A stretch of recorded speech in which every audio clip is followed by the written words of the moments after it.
नमस्कार दोस्तों, मैं हूं संतोष पाठक और आप लोग देखना शुरू कर चुके हैं संतोष पाठक ऑफिशियल यूट्यूब प्लेटफॉर्म। क्या भारतीय जनता पार्टी अपने ही उप मुख्यमंत्री सम्राट चौधरी से छुटकारा पाना चाहती है? क्या देश के प्रधानमंत्री नरेंद्र मोदी और गृह मंत्री अमित शाह अपने ही द्वारा बनाए गए उप मुख्यमंत्री सम्राट चौधरी से छुटकारा पाना चाहते हैं? क्या बिहार में विधानसभा चुनाव के बाद अगर एनडीए गठबंधन चुनाव जीतता है तो सिर्फ नीतीश कुमार की विदाई की तैयारी ही नहीं की जा रही है, बल्कि सम्राट चौधरी को भी राजनीति के केंद्र बिंदु से हटाकर किसी और व्यक्ति को बिहार में मुख्यमंत्री बनाने की कवायद की जा रही है। और सवाल यह उठ रहा है कि अगर सम्राट चौधरी से छुटकारा ही पाना था भारतीय जनता पार्टी को, तो फिर विधानसभा चुनाव के चुनावी मैदान में उतारा क्यों? आखिर भारतीय जनता पार्टी के अंदर क्या चल रहा है, एनडीए गठबंधन के अंदर क्या चल रहा है, और सम्राट चौधरी क्या वाकई भारतीय जनता पार्टी के लिए गले की वो हड्डी बन गए हैं जिनको न उगलते बन रहा है, जिनको न निगलते बन रहा है, और अब उन्हें विधानसभा चुनाव के मैदान में ही हराकर उनके राजनीतिक करियर को खत्म करने की एक तैयारी की जा रही है? यह सवाल आपको चौंका सकता है, इस सवाल से आप चौंक सकते हैं। इस सवाल के कई सारे पहलू हैं और इन तमाम पहलुओं को जब आप जानेंगे तो निश्चित तौर पर आपको लगेगा कि भारतीय जनता पार्टी के अंदर सम्राट चौधरी को लेकर कुछ न कुछ तो ऐसा जरूर चल रहा है जिस पर आला कमान की सहमति है। और इस बात का खुलासा भारतीय जनता पार्टी के एक दिग्गज नेता ने कर दिया। इस बात का खुलासा उस व्यक्ति ने कर दिया जिसे नरेंद्र मोदी और अमित शाह का भरोसेमंद नेता माना जाता है। इस बात का खुलासा उस नेता ने कर दिया जिसे नरेंद्र मोदी और अमित शाह ने न केवल लोकसभा का टिकट थमाया, बल्कि जिसे केंद्र की नरेंद्र मोदी सरकार में मंत्री भी बनाया था। उस व्यक्ति ने जाने अनजाने एक बड़ी राजनीतिक योजना, या इसको यह भी कह सकते हैं कि एक बड़ी राजनीतिक साजिश का खुलासा कर दिया है। निश्चित तौर पर मैं आपसे कहूंगा कि आप मेरी बात पर यकीन मत कीजिएगा, मैं तो सिर्फ तथ्यों को आपके सामने रख रहा हूं। आप उन तथ्यों से कितना सहमत है, कितना असहमत है, ये कमेंट बॉक्स में कमेंट करके जरूर बता सकते हैं। तो आज की इस बड़ी स्टोरी को आपके सामने रखने से पहले मैं आपसे एक अपील करना चाहूंगा, आपसे एक आग्रह करना चाहूंगा। अगर आपने अभी तक संतोष पाठक ऑफिशियल यूट्यूब प्लेटफॉर्म को सब्सक्राइब नहीं किया है तो आगे बढ़िए, संतोष पाठक ऑफिशियल यूट्यूब प्लेटफॉर्म को सब्सक्राइब कीजिए। अपने दोस्तों, अपने रिश्तेदारों से भी इस प्लेटफॉर्म को सब्सक्राइब करने की अपील कीजिए, आग्रह कीजिए। और अगर आप मेंबर के तौर पर, स्पेशल व्यूवर के तौर पर हमारे यूट्यूब मंच को ज्वाइन कर सकते हैं, तो स्पेशल व्यूवर के तौर पर हमारे यूट्यूब प्लेटफॉर्म को ज्वाइन भी कीजिए। 3 रुपए से भी कम का रोजाना का खर्चा है, यानी सिर्फ 89 रुपए का खर्च है। तो अगर मेंबर के तौर पर आप हमारे यूट्यूब प्लेटफॉर्म को ज्वाइन कर सकते हैं तो आगे बढ़िए, संतोष पाठक ऑफिशियल यूट्यूब प्लेटफॉर्म को मेंबर के तौर पर भी ज्वाइन कीजिए। अब आते हैं आज की इस बड़ी खबर पर। नीतीश सरकार में उप मुख्यमंत्री बने सम्राट चौधरी राष्ट्रीय जनता दल से आए हैं, अपनी अलग तरह की राजनीति के लिए जाने जाते हैं। भारतीय जनता पार्टी के अंदर और राष्ट्रीय स्वयंसेवक संघ के अंदर बिहार में उनकी कार्यशैली को लेकर कई तरह की नाराजगी है, उन पर कई तरह के आरोप लगते रहते हैं। लेकिन वो दूसरी पार्टी से लाए गए हैं, यानी आयातित नेताओं की लिस्ट में शामिल है। और उसके बाद भारतीय जनता पार्टी ने सीधे उन्हें प्रदेश अध्यक्ष बना दिया, उसके बाद नीतीश सरकार में उप मुख्यमंत्री बना दिया। और ऐसा लग रहा था कि वो भविष्य के चेहरे हैं। सम्राट चौधरी भी अपने आप को मुरेठा बांध लिया था कि नीतीश कुमार को जब तक हटाएंगे नहीं वो मुरेठा खोलेंगे नहीं। लेकिन उन्हीं की सरकार में उप मुख्यमंत्री भी बनना पड़ा, मुरेठा खोलना भी पड़ गया। लेकिन वो अपने आप को भावी मुख्यमंत्री मानकर चल रहे हैं। भारतीय जनता पार्टी के अंदर भी नेताओं का एक गुट ऐसा है जो ये मानकर चल रहा है कि अगर नीतीश कुमार की विदाई होगी और नीतीश कुमार को हटाकर अगर बिहार में एनडीए गठबंधन की सरकार बनेगी तो उस सरकार के मुखिया यानी भारतीय जनता पार्टी के कोटे से कोई भाजपाई या संघ के बैकग्राउंड से आने वाला नेता मुख्यमंत्री नहीं बनेगा, बल्कि सम्राट चौधरी मुख्यमंत्री बनेगा। लेकिन प्रशांत किशोर ने ऐसा धागा खोलना शुरू किया कि सम्राट चौधरी भारतीय जनता पार्टी के लिए ही असहज होते चले गए।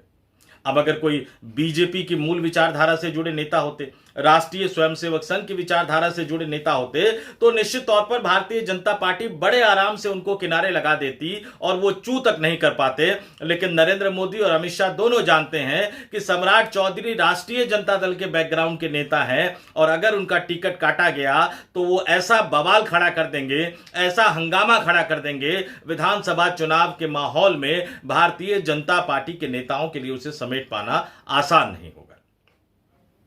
तो नहीं काटा गया। यहां तक कि जनता दल यूनाइटेड के कोटे वाली सीट को लेकर सम्राट चौधरी को विधानसभा चुनाव के मैदान में उतार दिया गया। वैसे तो भारतीय जनता पार्टी में स्मृति ईरानी से लेकर पुष्कर सिंह धामी तक लंबा इतिहास है, चुनाव हारने के बाद भी जिनको मंत्री और मुख्यमंत्री बनाया गया। लेकिन क्या सम्राट चौधरी को उनके अपने ही विधानसभा क्षेत्र में घेर कर विधानसभा चुनाव हरवाने की तैयारी की जा रही है?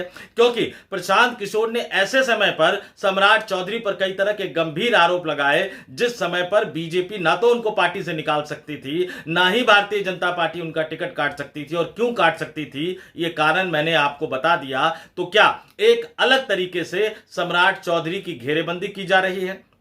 वैसे भी दोस्तों, बिहार का यह विधानसभा चुनाव एक अबूझ पहेली बन गया है। कौन किसके साथ है, कौन किसके खिलाफ है, कौन किसको चुनाव जितवाना चाहता है, कौन किसको चुनाव हरवाना चाहता है, ये समझ नहीं आता। और इस बीच भारतीय जनता पार्टी के दिग्गज नेता ने कुछ ऐसा बोल दिया, कुछ ऐसा लिख दिया जिसने इस सवाल को खड़ा कर दिया। अब मैं बताता हूं आपको भारतीय जनता पार्टी के वो नेता कौन है, नरेंद्र मोदी और अमित शाह के भरोसेमंद वो नेता कौन है जिन्होंने अपील कर दी है। अपील क्या कर दी है? भारतीय जनता पार्टी में होने के बावजूद, भारतीय जनता पार्टी के नेता होने के बावजूद उन्होंने भारतीय जनता पार्टी के कोटे से नीतीश सरकार में उप मुख्यमंत्री बने, बिहार में बीजेपी के चेहरे माने जा रहे, भविष्य के मुख्यमंत्री पद के दावेदार और उम्मीदवार माने जा रहे सम्राट चौधरी को विधानसभा चुनाव में हरवाने की अपील बिहार की जनता से कर दिया है। और क्या कहा उन्होंने कि ऐसे लोगों को, यानी सम्राट चौधरी जैसे लोगों को वोट देने से अच्छा है चुल्लू भर पानी में डूबकर मर जाना। अपराधी और भ्रष्ट नेता जनता का खून चूस रहे हैं, उन्हें भगाकर ही हम अपने बिहार को रोशन कर सकते हैं। दिवाली की शुभकामनाएं देते हुए भारतीय जनता पार्टी के उस दिग्गज नेता ने सम्राट चौधरी को हराने की अपील उनके क्षेत्र के मतदाताओं से कर दी है। जी हां, आपके स्क्रीन पर मैं मोदी सरकार में मंत्री रह चुके, यानी देश के पूर्व केंद्रीय मंत्री अधिकारी यानी नौकरशाह रह चुके पूर्व सांसद आरके सिंह यानी राजकुमार सिंह का सोशल मीडिया पर यानी फेसबुक पर किया गया पोस्ट दिखा रहा हूं। और इस पोस्ट में उन्होंने बिहार वासियों को दीपावली की शुभकामनाएं दी है, सभी के सपरिवार स्वस्थ रहने की, सुखी रहने की, तरक्की करने की ईश्वर से कामना की है, बिहार के भविष्य की बात की है, बिहार के बच्चों के उज्जवल भविष्य की बात की है, चुनाव का जिक्र किया है, अपराध और भ्रष्टाचार का जिक्र किया है। और उसके बाद उन्होंने बिहार की जनता से अपील की है कि यदि आप आपराधिक पृष्ठभूमि अथवा भ्रष्ट को चुनिएगा तो अपराध और भ्रष्टाचार का बिहार में बोलबाला रहेगा और बिहार का कभी विकास नहीं होगा।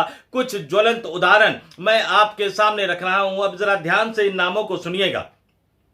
मोकामा से एनडीए प्रत्याशी अनंत सिंह है, इन पर उन्होंने हत्या, नरसंहार, अपहरण जैसे गंभीर आरोपों का जिक्र करते हुए यह भी कहा कि जब वे 1985 में पटना के जिलाधिकारी थे तो यह व्यक्ति अपने भाई दिलीप सिंह और विवेका सिंह के साथ अनुमंडल के सामने उपद्रव कर रहा था, तो उन्होंने पटना से वहां पहुंचकर उनको पीट कर भगाया था। आगे वो कहते हैं कि मोकामा से ही राष्ट्रीय जनता दल के प्रत्याशी सूरजभान सिंह की पत्नी, क्योंकि सूरजभान सिंह खुद चुनाव नहीं लड़ सकते हैं इसलिए उन्होंने अपनी पत्नी को खड़ा कर दिया। उन्होंने कहा कि सूरजभान सिंह पर 2-3 राज्यों में हत्या इत्यादि के आरोप रहे हैं और जब मैं यानी वे आरके सिंह बिहार के गृह सचिव थे तो यह बिहार का नंबर 1 डॉन था तथा उन्होंने नालंदा के तत्कालीन आर्ची अधीक्षक को किसी भी परिस्थिति में इनको गिरफ्तार करने का आदेश दिया था। आगे वो लिख रहे हैं कि नवादा से एनडीए प्रत्याशी राजबल्लभ यादव की पत्नी विभा देवी है। राजबल्लभ यादव बलात्कार जैसे जघन्य अपराध के लिए पोस्को एक्ट के आरोपी है और खुद चुनाव नहीं लड़ सकते हैं, अतः अपनी पत्नी विभा देवी के माध्यम से चुनाव लड़ रहे हैं। आगे उन्होंने ये भी कहा कि लोगों ने गया के मंच पर प्रधानमंत्री जी को अंधेरे में रखकर उनसे राज वल्लभ यादव की पत्नी का माल्यार्पण तक करवा दिया था। आगे वो कह रहे हैं कि रघुनाथपुर से आरजेडी प्रत्याशी शहाबुद्दीन के बेटे ओसामा हैं। शहाबुद्दीन एक दुर्दांत अपराधी थे जिन पर हत्या के कई आरोप थे। वहीं उसके बाद वो सम्राट चौधरी पर आ जाते हैं। तारापुर से एनडीए प्रत्याशी सम्राट चौधरी हैं। इन पर हत्या का आरोप और उम्र के सर्टिफिकेट फॉर्जरी कर बेल पर बाहर आने का आरोप एक पार्टी ने खुलेआम लगाया। नाम नहीं लिखा, लेकिन जनस्वराज पार्टी के मुखिया प्रशांत किशोर है, जिसका जवाब सम्राट चौधरी आज तक नहीं दे पाए। आगे उन्होंने कहा कि जगदीशपुर से एनडीए प्रत्याशी भगवान सिंह कुशवाहा है। ये इचरी में 7 व्यक्ति को नरसंहार के आरोपी रहे हैं। अगला नाम उन्होंने लिया कि संदेश से एनडीए प्रत्याशी राधाचरण शाह है। ये एक बालू माफिया है जो भी हाल ही में जेल से छूटे हैं। ईडी की रेड के बाद 10 महीने जेल में रहे। आगे एक और वो नाम ले रहे हैं, संदेश से आरजेडी प्रत्याशी अरुण यादव के बेटे दीपू सिंह है। अरुण यादव पोस्को एक्ट के आरोपी है, अतः खुद चुनाव नहीं लड़ सकते हैं। इन लोगों को ध्यान से सुनिएगा। आरके सिंह क्या लिख रहे हैं, इन लोगों को वोट करने से बेहतर होगा चुल्लू भर पानी में डूब मरना। अपराधी और भ्रष्ट नेता जनता का खून चूस रहे हैं, उन्हें भगाकर ही हम अपने बिहार को रोशन कर सकते हैं। अब आप सोच रहे होंगे कि मैंने सिर्फ सम्राट चौधरी का नाम क्यों लिया। सम्राट चौधरी से छुटकारा पाने चाहती है क्या भारतीय जनता पार्टी? मैंने ऐसा क्यों कहा, एक एक तथ्य आपके सामने रखता हूं। आरके सिंह ने जो पोस्ट किया वो अपने आप में तो खबर है, हर जगह वो खबर छपी है, लेकिन आरके सिंह के पोस्ट से संदेश क्या निकलता है वो संदेश जरा मैं आपको बता देता हूं। अमित शाह जब ये टिकट बंटवारा हो गया, जब ये सीट बंटवारा हो गया, उसके बाद पटना पहुंचे, जितने भी बागी प्रत्याशी थे भारतीय जनता पार्टी के, उनको एक एक करके उन्होंने बैठाना शुरू कर दिया। अमित शाह का खौफ इतना है, आप जरा समझ लीजिए कि लोकसभा चुनाव 2024 के लोकसभा चुनाव के समय बक्सर से अश्वनी चौबे का टिकट काट दिया गया। मोदी सरकार में मंत्री रह चुके थे, नाराज हुए, लेकिन बाद में फिर उनको मना लिया गया। विधानसभा चुनाव में उनके बेटे को टिकट नहीं दिया गया तो अश्वनी चौबे के बेटे अर्जित शाश्वत चौबे बाकायदा कार्यालय तक पहुंच गए थे नामांकन करने के लिए, और जैसे ही वो नामांकन करने वाले थे अचानक एक फोन आया और वो बिना नामांकन किए वापस लौट गए। अमित शाह का प्रभाव देखिए, अब इसको प्रभाव कह सकते हैं आप या खौफ कह सकते हैं इसको आप, कि जो भी भारतीय जनता पार्टी के बागी थे एक एक करके उन्होंने सरेंडर कर दिया। और अश्वनी चौबे के बेटे यानी अर्जित शाश्वत चौबे की कहानी तो बड़ी दिलचस्प। मैंने आपको बताया कि नामांकन कार्यालय पर पहुंचकर उनको वापस आना पड़ा। और इसके अलावा भारतीय जनता पार्टी ने जितने लोगों के टिकट काटे, नंदकिशोर यादव विधानसभा स्पीकर लालू राज में, वो बिहार भारतीय जनता पार्टी के प्रदेश अध्यक्ष रह चुके थे, लेकिन टिकट कटने के साथ ही उन्होंने युवा पीढ़ी के आगे आने का स्वागत कर दिया। तो ज्यादातर नेता भारतीय जनता पार्टी के टिकट कटने के बाद भी कुछ नहीं बोल पा रहे और नए प्रत्याशी का स्वागत कर रहे हैं। और जो लोग बगावती मूड में थे, अमित शाह ने लगभग सभी को मैनेज कर लिया। ये अमित शाह का प्रभाव है। तो अमित शाह और नरेंद्र मोदी ने जिन आरके सिंह को लोकसभा का टिकट थमाकर अपनी सरकार में मंत्री बनाया था, केंद्र की मोदी सरकार में मंत्री बनाया था, वो आरके सिंह लगातार बोल रहे हैं। इससे पहले भी बोला उन्होंने कि इन लोगों को या तो अपनी सफाई दे देनी चाहिए या अदालत में प्रशांत किशोर के खिलाफ मानहानि का मुकदमा दायर करना चाहिए, और अगर ये अपनी सफाई नहीं दे पाते हैं तो इस्तीफा दे देना चाहिए। बीजेपी आला कमान को पता है कि आरके सिंह ने मोर्चा खोल रखा है, लेकिन क्या आरके सिंह को मनाने की कोशिश नहीं की गई? चुनाव का समय है और सबको पता है कि जब एक एक वोट कीमती है तो आरके सिंह मोर्चा खोल रहे हैं। सोशल मीडिया पर उन्होंने ये सिर्फ लिखा ही नहीं, बल्कि सोशल मीडिया पर बाकायदा एक वीडियो बनाकर उन्होंने पोस्ट कर दिया। तो अमित शाह आरके सिंह को मैनेज कर नहीं पाए, या अमित शाह और नरेंद्र मोदी आरके सिंह को मैनेज करना नहीं चाहते थे। और यही सवाल उठ रहा है कि क्या भारतीय जनता पार्टी एक दूसरे तरीके से सम्राट चौधरी से छुटकारा पाना चाहती है? जो नाम दिए हैं आरके सिंह ने, जरा गौर कीजिएगा इनकी शब्दावली पर।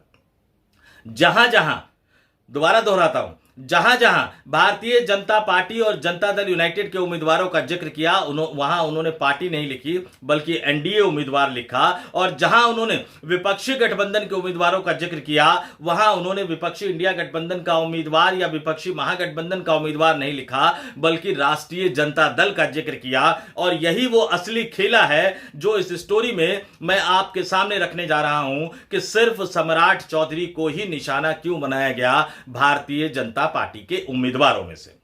अब आता हूं मैं स्टोरी के सबसे महत्वपूर्ण हिस्से पर। आरके सिंह ने जो पोस्ट किया उसमें उन्होंने 8 उम्मीदवारों के नाम लिखे हैं दोस्तों। ध्यान से गौर से सुनिएगा। उसमें उन्होंने 8 उम्मीदवारों के नाम लिखे हैं, जिसमें 3 उम्मीदवार तो राष्ट्रीय जनता दल के यानी लालू यादव और तेजस्वी यादव की पार्टी के नेता हैं, सूरजभान सिंह की पत्नी, शहाबुद्दीन के बेटे ओसामा और अरुण यादव के बेटे दीपू सिंह। इनके आगे जैसा कि मैंने बताया आपको कि इंडिया गठबंधन के उम्मीदवार या विपक्षी गठबंधन के उम्मीदवार नहीं लिखा उन्होंने, बल्कि इनको राष्ट्रीय जनता दल का उम्मीदवार लिखा। लेकिन बाकी जो 5 उम्मीदवार हैं उनको उन्होंने बीजेपी का नाम या जेडीयू का नाम या एलजेपी का नाम या जीतन राम मांझी की पार्टी का नाम या उपेंद्र कुशवाहा की पार्टी का नाम नहीं लिखा, बल्कि इनके आगे उन्होंने एनडीए उम्मीदवार लिखा। और यही वो सबसे बड़ा खेला है, क्योंकि एनडीए के जिन 5 उम्मीदवारों का नाम उन्होंने लिखा और बिहार की जनता से उनको विधानसभा चुनाव में हराने की अपील की, उसमें से तो 4 उम्मीदवार जनता दल यूनाइटेड के हैं। जी हां दोस्तों, अनंत सिंह नीतीश कुमार की पार्टी के, राजवल्लभ यादव की पत्नी विभा देवी जनता दल यूनाइटेड के उम्मीदवार हैं, भगवान सिंह कुशवाहा जनता दल यूनाइटेड के उम्मीदवार है, राधा चरण शाह जनता दल यूनाइटेड के उम्मीदवार है। और इन 8 उम्मीदवारों को जिनको उन्होंने हराने की अपील की है, उसमें भारतीय जनता पार्टी के सिर्फ एकमात्र उम्मीदवार है, और वो भी कौन? आम नेता नहीं, आम विधायक नहीं, बल्कि भारतीय जनता पार्टी के कोटे से नीतीश सरकार में उप मुख्यमंत्री बने सम्राट चौधरी। मैं दर्शकों से कहूंगा कि अगर मैं गलत हो तो मुझे करेक्ट कर दे। मैं दोबारा दोहरा देता हूं कि जिन 8 उम्मीदवारों को हराने की अपील आर के सिंह ने की है, उसमें से 3 राष्ट्रीय जनता दल के हैं, 4 नीतीश कुमार की पार्टी के हैं और सिर्फ 1 भारतीय जनता पार्टी के हैं, इकलौते सम्राट चौधरी। और यहीं पर वो सवाल उठ रहा है, बार बार वही सवाल निकल कर आ रहा है कि अमित शाह आर के सिंह को मैनेज कर नहीं पाए या अमित शाह आर के सिंह को मैनेज करना नहीं चाहते, और क्या आर के सिंह के कंधे पर बंदूक रखकर सम्राट चौधरी को निपटाने की तैयारी हो रही है? क्या सम्राट चौधरी के राजनीतिक करियर पर क्वेश्चन मार्क या यूं कहूं कि फुल स्टॉप का द एंड लगाने की तैयारी की जा रही है? क्योंकि चुनाव के इस मौके पर सम्राट चौधरी से छुटकारा पा पाना भारतीय जनता पार्टी के आला कमान के लिए बहुत मुश्किल हो गया था। इस तरह से छुटकारा पाने की क्या योजना तैयार की गई है? क्योंकि जब विधानसभा चुनाव ही हार जाएंगे तो फिर सम्राट चौधरी का नई सरकार में क्या उप मुख्यमंत्री पद पर दावा रहेगा, या फिर इसको दूसरे शब्दों में भी कह सकता हूं कि नीतीश की विदाई के बावजूद अगर एनडीए गठबंधन की सरकार बनती है तो क्या मुख्यमंत्री बनने के लिए सम्राट चौधरी विधानसभा चुनाव हारने के बाद दावा कर सकते हैं?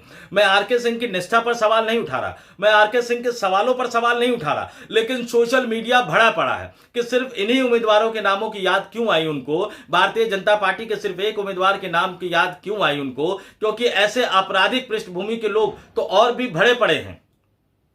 कई लोग उन पर जातिवादी होने का भी आरोप लगा रहे हैं कि अपनी जाति के माफियाओं का जिक्र तो उन्होंने इसमें नहीं किया। ये कई तरह के सवाल है जो उठ रहे हैं, लेकिन मैं आपसे चाहूंगा कि आप कमेंट करके बताइए कि क्या वाकई आपको लगता है कि आर के सिंह के बहाने भारतीय जनता पार्टी का आला कमान सम्राट चौधरी से छुटकारा पाना चाहता है? आर के सिंह के ये सवाल कितने जायज है, कितने सही है, कितने गलत है? और इसके साथ ये भी बताइएगा कि क्या वाकई आर के सिंह पर जो जातिवादी होने का आरोप लग रहा है, जो ये कहा जा रहा है कि उन्होंने अपनी जाति के कुछ डॉन को अपनी इस लिस्ट में छोड़ दिया है, या पता नहीं ये गलती जानबूझकर उन्होंने की या गलती से वो कुछ नामों को भूल गए? आने वाले दिनों में उन नामों का जिक्र करेंगे, इसके बारे में मैं कुछ कह नहीं सकता, लेकिन आप कमेंट करके जरूर बताइएगा कि आपका क्या मानना है। बिहार विधानसभा चुनाव में नामांकन का आज आखिरी दिन है और चुनावी मैदान में तमाम नेता एक तरह से उतर चुके हैं, जो नहीं उतरे हैं वो उतरने जा रहे हैं। कौन जीतेगा कौन हारेगा इस बात का फैसला तो बिहार के मतदाता करेंगे।